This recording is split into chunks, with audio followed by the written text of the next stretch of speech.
personally and publicly congratulate Cecile Casista and all her board members, all the seniors organizations, and all the seniors who work so hard and organize so effectively across this province to do what many thought couldn't be done, and that was reverse the policy, the asset grab policy. And congratulations on an incredible campaign, a successful campaign. One of the first things I did after I was elected MLA was introduce a motion to establish in our rules a description of the jobs, the roles and responsibilities, and a code of conduct for MLAs. Because our system currently, the way it's structured, with all of the power now kind of sucked into the Premier's office, is not working, clearly. Bad decisions getting made.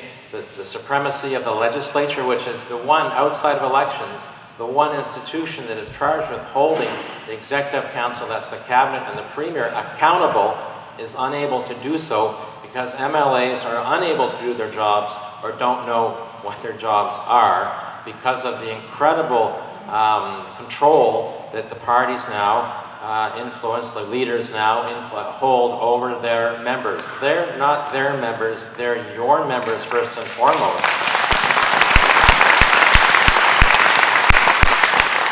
So in the legislature, there's only two categories of people. There are people who are in cabinet or the Executive Council and private members. Our Constitution doesn't speak to political parties. Our legislature wasn't set up based necessarily on political parties. There are private members who are legislators to hold the government, that is the cabinet, accountable whatever side of the house they sit on. That's not happening. And you know what? That's still happening in Great Britain, the mother parliament for all of our parliaments in this great country. It's still happening there. The Prime Minister of Great Britain regularly loses votes because enough of his members, based on their constituents, based on their conscience at times, vote differently. That's the way we're supposed to work. That's how we hold, between elections, our government, that is Cabinet and the Premier, accountable. That's got to start working again in New Brunswick, and that's something I'm determined to help make happen.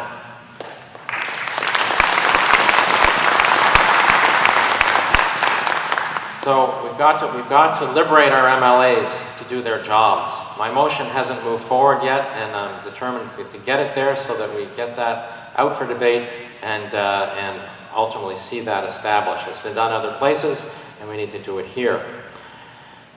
One of the things I'd like to think about for a minute here is your roles. Think of yourselves not as voters, not as taxpayers, but as citizens. Collective power of citizens, in this case senior citizens, and their supporters, including were successful. We've seen, and we see repeatedly, labor unions doing the same thing, organizing, in this case, their members to effectively exercise the power of individual workers through collective action. And that's exactly what needs to happen on the Miramichi here, is to be able to come together as citizens and exercise your power as citizens, as collective power, as collective action to address these very serious issues, to essentially become masters of your own house in this community, on the river, in the Miramichi. That is grassroots democracy, ladies and gentlemen, and that's what we need more of us in this province, is grassroots democracy. Don't simply wait to rely on government to make the changes you need, or simply put all your eggs in the basket of trying to exercise more pressure on government, but take collective action to build what you need to build in the Miramichi. Think about this. Think about the issues you're talking about. The 3 Ps, Abear Recycling, and Miramichi Lumber. What's one of the things that unites all of those? Well, it all involves losing money and jobs from your local economy here on the Miramichi, outside of the province, or outside of the region, or outside of the Miramichi. We've got to fundamentally refocus on our local economies. How do we strengthen our local economies? With Abear, jobs are going to go to Nova Scotia for recycling. Why is government allowing that to happen? With P3s, we're going to see profits and jobs be exported out of New Brunswick if that goes ahead. And with Miramichi Lumber, well, it's already down, and those jobs, those men and women are not working, and they should be working. Here we have a community surrounded by incredible forest resources for as far as you can see in an airplane or a hot air balloon. You're at the epicenter of a huge area of ground land, and there should be all kinds of forest products manufacturing jobs going on the Miramichi right now. Miramichi Lumber, plywood mill. The idea is that others have come forward for new manufacturing operations, which are going to be impossible, really, to get going because of the contract that's been signed with by the former government and supported by the current government with J.D. Irving, some of the other big companies that's locked up that resource for the next 25 years.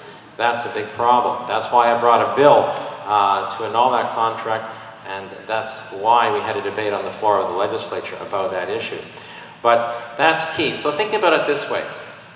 Think about the red dye test. Lots of people are familiar with the red dye test. So think about decisions that affect jobs and decisions that affect economic development.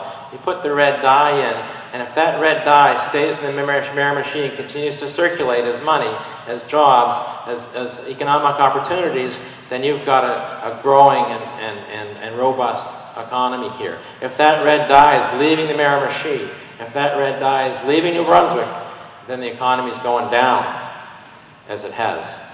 So that's the kind of way of thinking about how to move forward. Because I don't want to stand here and talk about ain't it awful and all of that.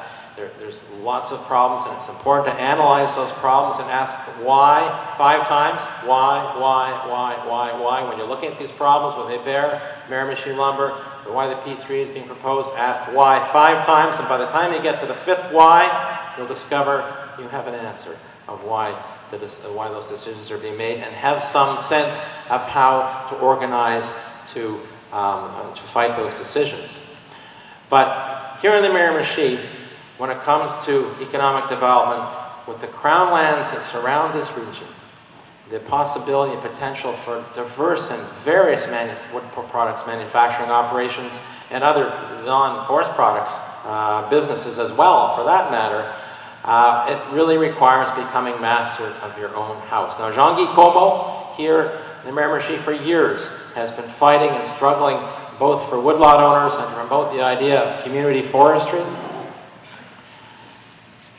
What's key to moving forward on that side of things here is to get control over local forest resources, and that control be vested in the people here. That's got to happen. That's the only way forward in terms of economic development based on these tremendous forest resources around this community. People are going to say, it's not going to work. We can't do it.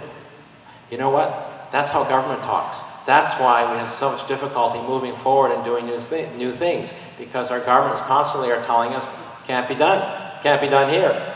I say no. It can be done here. It can be done right here. It needs to be done right here if there's going to be a future for the Miramichi. And that means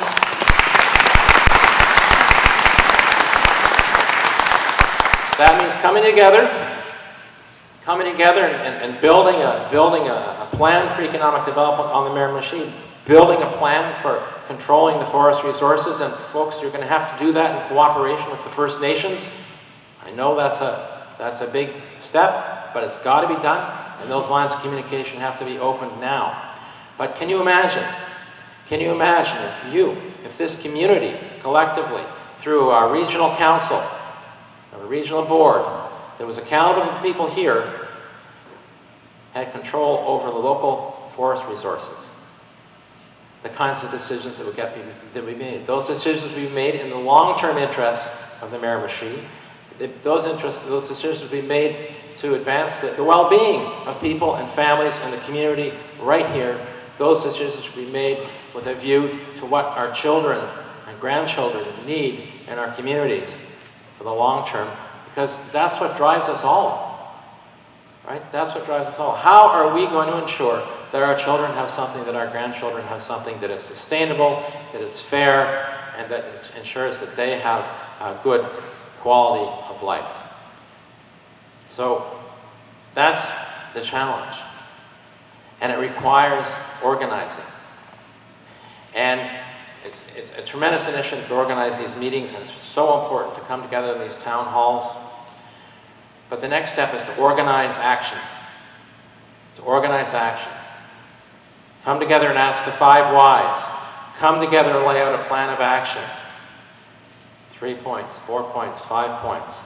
And take that initiative, take your, in a sense, your destiny in your own hands collectively. Say, no, this is what we want. The Premier likes to say over and over this quote, which is from Margaret Mead. She's an anthropologist, and it's never doubt that a small group of people can change the world, because that's the only thing that ever has. Well, my friends, show him. Show him. He said it, take it on.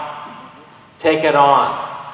And change the world here in the Miramichi. Take control of your economic future. Figure out a model, a proposal, an idea for getting real control over local resources. Can you imagine, and here's an example, the Maritime Fishermen's Union has done this sort of with the lobster fishery. Can you imagine if government came along and said sorry to folks in Neguac, or folks in here, or folks in Bay Saint Anne, or wherever you want to discriminate.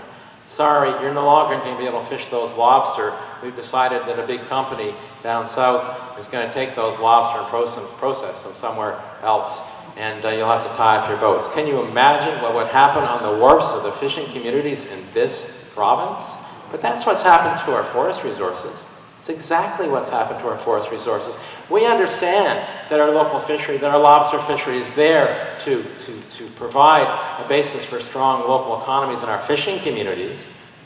But when it comes to forest resources, apparently it's all right to export it all out of the Miramichi, in this case. Or if you're in Charlotte County, it's the same thing. Export it all out of Charlotte County. Or pick a region of the province. So that's important. I know that there are people here who have thought about this.